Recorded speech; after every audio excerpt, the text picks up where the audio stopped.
नवरात्रि में देवी दुर्गा के 9 रूपों की पूजा होती है और ये देवियाँ शक्ति का ही रूप हैं। देवी दुर्गा के अंश के रूप में इन देवियों की पूजा होती है। लेकिन देवी दुर्गा की उत्पत्ति कैसे हुई, क्या आप जानते हैं?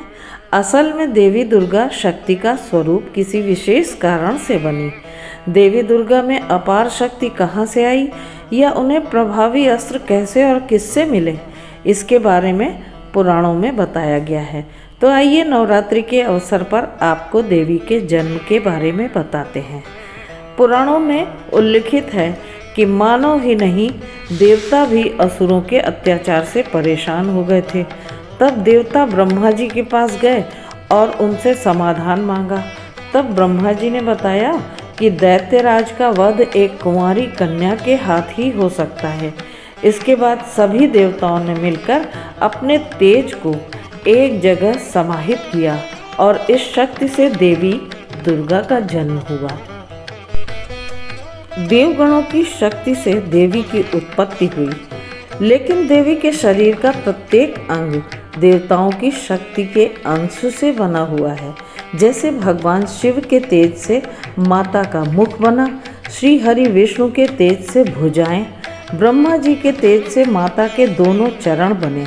वहीं यमराज के तेज से मस्तक और केश, चंद्रमा के तेज से स्तन, इंद्र के तेज से कमर, वरुण के तेज से जांघें, पृथ्वी के तेज से नितंब, सूर्य के तेज से दोनों पैरों की उंगलियां, प्रजापति के तेज से सारे दांत, अग्नि के तेज से दोनों नेत्र, संध्या के तेज से भौहें, वायु के तेज से कान तथा अन्य देवताओं के तेज से देवी के भिन्न भिन्न अंग निर्मित हुए। अब देवी का जन्म तो हो गया, लेकिन असुरों के अंत के लिए अभी भी अपार शक्ति की आवश्यकता थी। तब भगवान शिव ने उनको अपना त्रिशूल दिया।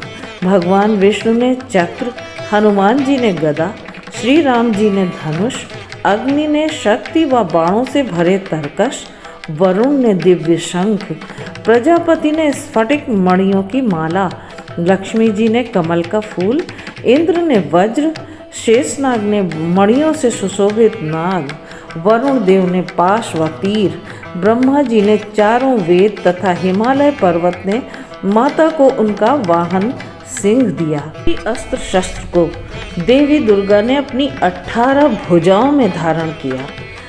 अस्त्र शस्त्र और आंतरिक शक्ति से देवी का विराट स्वरूप बना और असुर उन्हें देखकर ही भयभीत होने लगे। देवी के पास सभी देवताओं की शक्तियां हैं, उनके जैसा कोई दूसरा शक्तिशाली नहीं है। उनमें अपार शक्ति है, उन शक्तियों का कोई अंत नहीं है, इसीलिए वे आदि शक्ति कहलाती हैं।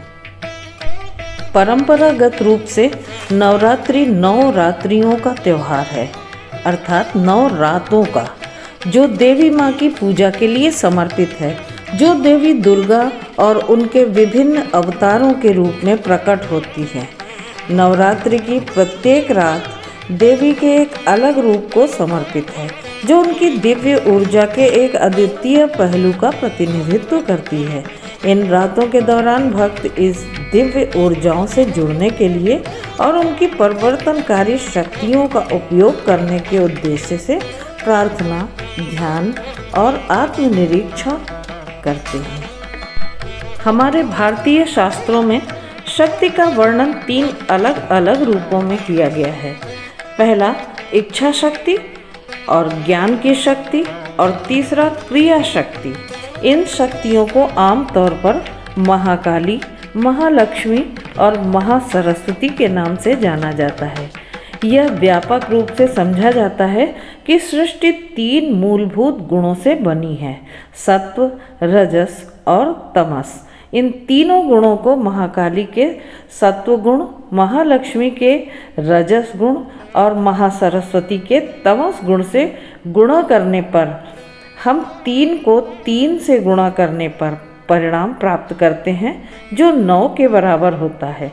जैसा कि सम्मानित ऋषियों मुनियों ने घोषित किया है, रात्रि के समय स्त्री शक्ति सर्वोच्च शक्ति प्राप्त कर लेती है। यही कारण है कि हम 9 रातों को नवरात्रि के रूप में मनाते हैं। यह वास्तव में नवरात्रि के उत्सव के पीछे छिपा हुआ इसका रहस्य है और महत्व है। हमारी वैदिक परंपराओं के दायरे में एक दिलचस्प तथ्य निहित है। प्रत्येक वैदिक माह में अमावस्या के बाद की पहली 9 रातों को नवरात्रि के रूप में जाना जाता है। हालांकि आगे की खोज से पता चला कि इन नवरात्रियों में से 4 विशेष रूप से शक्तिशाली हैं। 2 नवरात्रि को गुप्त नवरात्रि कहा जाता है, जिसका अर्थ है गुप्त या गुप्त नवरात्रि, और 2 नवरात्रियों को प्रकट नवरात्रि कहा जाता है, जिसका अर्थ है कि प्रकट या दृश्य नवरात्रि। इन 4 महत्वपूर्ण नवरात्रों में से पहला पौष या महागुप्त नवरात्रि है, उसके बाद चैत्र नवरात्र या वसंत नवरात्र, फिर आषाढ़ गुप्त नवरात्र और अंत में शारदीय नवरात्र या महानवरात्र है।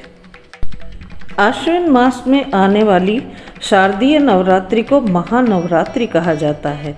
इसकी भव्यता इस तथ्य से उत्पन्न होती है कि 9 रातों की समाप्ति के बाद 10वें दिन विजयादशमी मनाई जाती है, जो सभी प्रतिकूलताओं पर विजय का प्रतीक है। आइए अब जानते हैं देवी दुर्गा के 9 रूपों में प्रत्येक के नाम और गुणवत्ता के बारे में।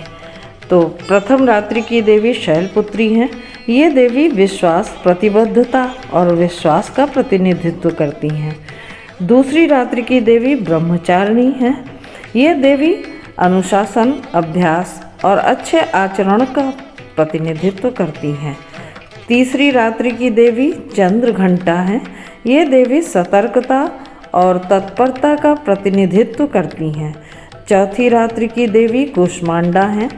ये देवी विकास, दृष्टिकोण, सकारात्मक दृष्टिकोण और संभावनाओं के प्रति खुलेपन का प्रतिनिधित्व करती हैं। पांचवी रात्रि की देवी स्कंद माता हैं। ये देवी साहस, करुणा और आत्म प्रेम का प्रतिनिधित्व करती हैं। छठी रात्रि की देवी कात्यायनी हैं। ये देवी सहयोग, पोषण और रिश्तों का प्रतिनिधित्व करती हैं। सातवीं रात्रि की देवी कालरात्रि।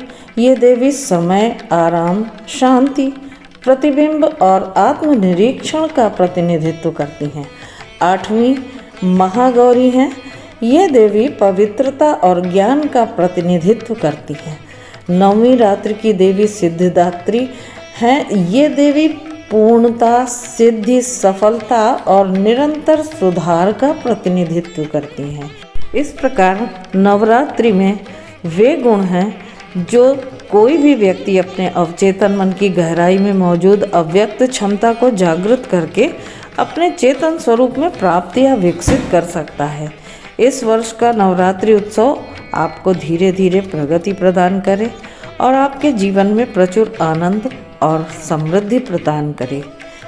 माँ भगवती की कृपा आप पर सदैव बनी रहे।